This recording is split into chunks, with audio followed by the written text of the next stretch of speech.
जय श्री राम दोस्तों आजकल बहुत से लोगों के मन में एक क्वेश्चन होता है कि जैसे कहीं वो मंदिर गए या कहीं भी गए और उनको भंडारा दिख जाता है तो वो सोचते हैं कि हमें भंडारा खाना चाहिए या भंडारा नहीं खाना चाहिए। क्या भंडारा खाने से उनको पाप या उसके कर्म तो नहीं मिल रहे हैं?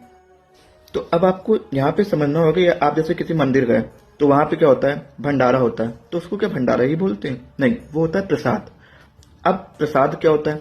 जैसे मान लीजिए कोई भी चीज है, पूरी सब्जी या जो भी है, अगर वो भगवान को भोग लग के उसी प्रसाद में मिला दिया गया तो वो भंडारा नहीं रहता है, वो बन जाता है हम लोग का प्रसाद।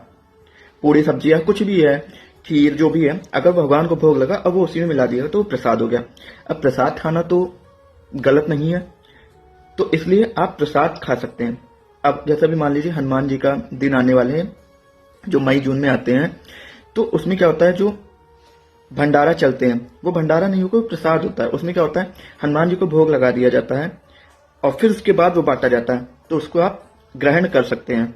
और ऐसा कहीं भी नहीं लिखा है कि आप प्रसाद नहीं ग्रहण करें। अगर ऐसा ही हो जाए तो जितने भी मंदिर में प्रसाद बंटते हैं तो आप वो भी ना खाइए। आप कहीं मंदिर जाते हैं वहां पे आपको पेड़ा या जो भी देता है वो भी प्रसाद मत खाइए, अगर प्रसाद खाना गुनाह है।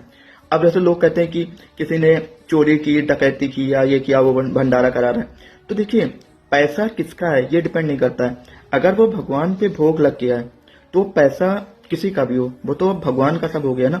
अब वो ऐसा प्रसाद ट्रीट होगा।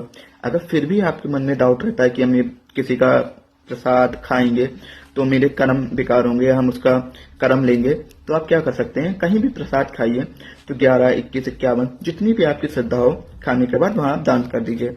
तो ये करके आप कहीं भी प्रसाद खा सकते हैं। अब भंडारा क्या होता है, जैसे मान लीजिए बहुत जगह आप देखेंगे कि लोग आते हैं, सिंपल पूरी सब्जी बांटना शुरू कर देते हैं, सब्जी चावल या खिचड़ी या जो भी बांटना शुरू कर देते हैं, वो होता है भंडारा। वो आपको नहीं खाना है। आप देखेंगे जैसे जगन्नाथ जी का मंदिर है और वैसे बहुत बड़े बड़े मंदिर हैं, तो वहां पे वो प्रसाद होता है सब। तो इसलिए आप कहीं पे भी अगर भगवान को भोग लगा के कुछ बांटा जा रहा है तो आप उसको खा सकते हैं, उसमें आप मत सोचिए। और भंडारा अगर कहीं पे ऐसे किसी गरीब के लिए कुछ बन रहा है वहां पे आप मत खाइए, वो हाँ होता है, उससे आपके जो कर्म होते हैं वो कर्मों का डाउन होते हैं। तो इसलिए भंडारा और प्रसाद आप समझ गए होंगे, आपको कहाँ खाना है कहाँ नहीं खाना है ये भी आप समझ गए होंगे। तो वीडियो अगर अच्छी लगी हो और आप प्रसाद ग्रहण करते हैं तो आप इस वीडियो में जरूर बताएं और कमेंट में हर हर महादेव जरूर लिखें और वीडियो को शेयर करें जो लोग प्रसाद ग्रहण करते हैं। महादेव।